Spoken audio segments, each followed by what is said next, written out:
சரி, அடுத்து இப்போது உலகம் முழுவதும் ஒரு அச்சத்தை தோற்றுவித்திருக்கின்ற அல்லது உலகம் முழுவதுமே அமைதிக்கான ஒரு சலசலப்பை ஏற்படுத்தியிருக்கின்ற ஒரு விவகாரமாக மாறியிருப்பது இந்திய பாகிஸ்தான் மோதல். இதற்கு முக்கியமான காரணம் இது இந்திய பாகிஸ்தான் நிலவுகின்ற மோதலாக இருந்தாலும் உலகம் முழுவதும் இருக்கின்ற இந்திய மக்கள், பாகிஸ்தான் மக்கள், இந்தியாவுக்கு எதிராக பாகிஸ்தான் மக்களும் பாகிஸ்தானுக்கு இந்திய மக்களும் ஆர்ப்பாட்டங்களை ஆரம்பித்திருக்கிறார்கள் உலகின் பல நாடுகளில். எனவே இது உலகளவில் ஒரு அமைதிக்கான ஒரு அச்சுறுத்தலான விடயமாக மாறியிருப்பதாக பலரும் கருத்துக்களை முன்வைக்க அது தொடர்பான செய்திகளும் பத்திரிகையினுடைய பிரதானமான செய்திகளாக வந்திருக்கிறது. ஆனால் இந்த விடயத்தை மையப்படுத்தி இலங்கையிலும் அரசியல் களம் சூடுபிடித்திருக்கிறது. எனவே அண்மையில் இந்திய பிரதமர் இலங்கைக்கு விஜயம் மேற்கொண்ட போது மேற்கொள்ளப்பட்ட ஒப்பந்தங்கள் தொடர்பான விவகாரம் இந்த இந்திய பாகிஸ்தான் இந்த பிரச்சனையோடு மிகப்பெரிய ஒரு பேசுபொருளாக மாறி இருக்கிறது. அது தொடர்பான செய்தி இன்றைய தினக்குரல் பத்திரிகையுடைய பிரதான தலைப்பாக இடம் பிடிக்கிறது. இந்தியா பாகிஸ்தானுக்கு இடையில் மோதல் வெடித்தால் இலங்கையும் சிக்கும். அரசு செய்த ஒப்பந்தங்களால் இந்த நிலைமை ஏற்படலாம். நாடு ஜிகாதிகளின் இலக்காகவும் மாறக்கூடும். சம்பிக்க எச்சரிக்கை என்பதாக இன்றைய ஞாயிறு தினக்குரல் பத்திரிகை பிரதான தலைப்பாக அதனை கொண்டு வந்திருப்பதை நாங்கள் காணக்கூடியதாக இருக்கிறது. இந்தியாவுடன் தேசிய மக்கள் சக்தி அரசாங்கம் கையெழுத்திட்டுள்ள அண்மை ஒப்பந்தங்கள் காரணமாக இந்தியா பாகிஸ்தானுக்கு இடையிலான சாத்தியமான மோதல்களில் இலங்கையும் பாதிக்கப்படும் வாய்ப்புகள் காணப்படுவதாக ஐக்கிய குடியரசு முன்னணி தலைவர் பாட்லே சாம்பிக்க ரணவுக்கு தெரிவித்திருப்பதாக அந்த செய்தி தொடர்வதை நாங்கள் காணக்கூடியதாக இருக்கிறது. எனவே அவர் மேலும் பல விடயங்களை சுட்டிக்காட்டுகிறார். உள்ளூராட்சி மன்ற தேர்தலுக்காக மகரகம நகரசபை கட்சி சார்பில் போட்டியிடும் வேட்பாளர்களை ஆதரித்து இடம்பெற்ற பிரசார கூட்டத்தில் அந்த விடயங்களை அவர் சொல்லியிருக்கிறார். ஜனாதிபதி அன்றகுமார் திசாநாயக்க ஒரு சங்க அமைப்புக்கு நன்கொடையாக அல்லது சங்கத்தினருக்கு ஒரு அன்னதானம் கூட வழங்காத நிலையில் ஸ்ரீ தலதா மாளிகையில் அனுபவமற்ற குழுவால் மேற்கொள்ளப்பட்டும் தந்தத்தாது நினைவு சின்ன கண்காட்சி நிகழ்வால் மக்கள் துயரங்களை எதிர்கொண்டிருப்பதாக சொல்லியிருக்கிறார். அவர்களுடைய ஆட்சி காலத்தில் கூட இந்த ஒரு கண்காட்சி நடத்துவதற்கான அல்லது இதனை மக்கள் பார்வையிட வேண்டும் என்ற எண்ணப்பாடு தோற்றப்பெறவில்லை.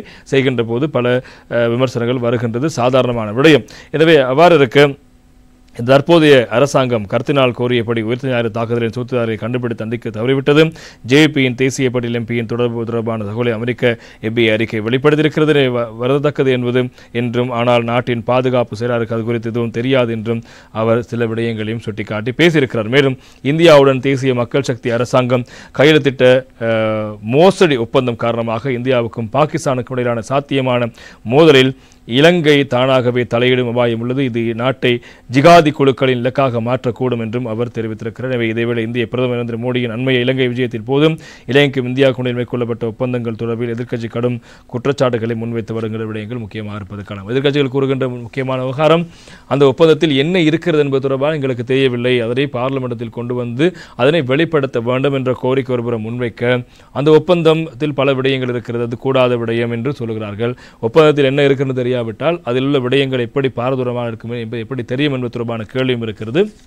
எனவே இந்த விவகாரங்கள் தான் இப்போது அரசியல் களத்தில் இது ஒரு பேசுபொருளாக அல்லது சகோதர மொழி மக்களை அவர்களை தூண்டிவிடுகின்ற அல்லது அவர்களுக்கான தீனி போடுகின்ற வகையிலான ஒரு செய்தியாக இதனை பரப்பி அது பிரச்சனைக்குரிய விடயமாக மாற்றுவதற்கான அரசியல் நகர் இடம்பெறுவதாக ஜேபியினுடைய பொதுச் செயலாளர் டில்வின் சில்வா அவர்களும் இது தொடர்பான கருத்துக்களை முன்வைத்திருந்தார். உதய கம்மன் பிள்ளை இது தொடர்பாக ஒரு கருத்து தெரிவித்திருக்கிறார். அது தொடர்பான செய்தியும் இன்று தினம் பத்திரிகையினுடைய உட்பக்க செய்திகளாக இடம்பெடுத்திருப்பதை காலம் இன்றைய வீரகேசரி பத்திரிகையினுடைய உட்பக்க செய்தி.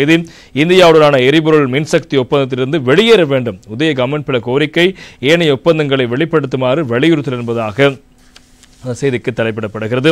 பாகிஸ்தானுக்கு நீர் விடுவிப்பதை நிறுத்துவதாக இந்தியா அந்த நாட்டுக்கு அச்சுறுத்தல் விடுத்திருக்கிறது. அடிப்படையான தேவையான நீரை தமது யுத்த காரணிகளுக்காக பயன்படுத்துவதற்கு இந்தியா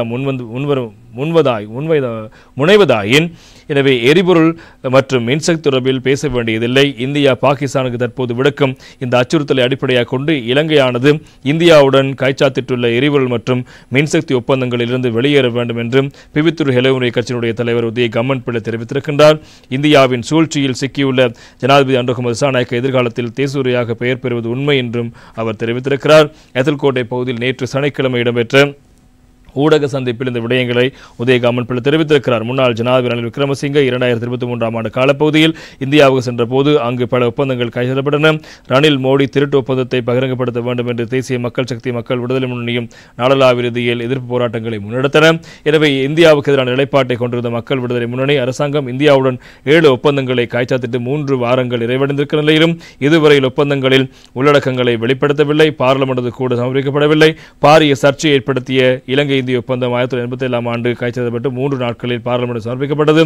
2002 ஆண்டு இந்தியாவுக்கு வழங்கப்பட்ட திருகோணமலை எண்ணெய் தாங்கிகளை மீண்டும் இலங்கைக்கு பெற்றுக்கொள்வதற்கு 2022 ஆண்டு கைச்சாத்திடப்பட்ட ஒப்பந்தத்தை 24 மணித்தியாலத்துக்குள் பகிரங்கப்படுத்தியுள்ளோம்.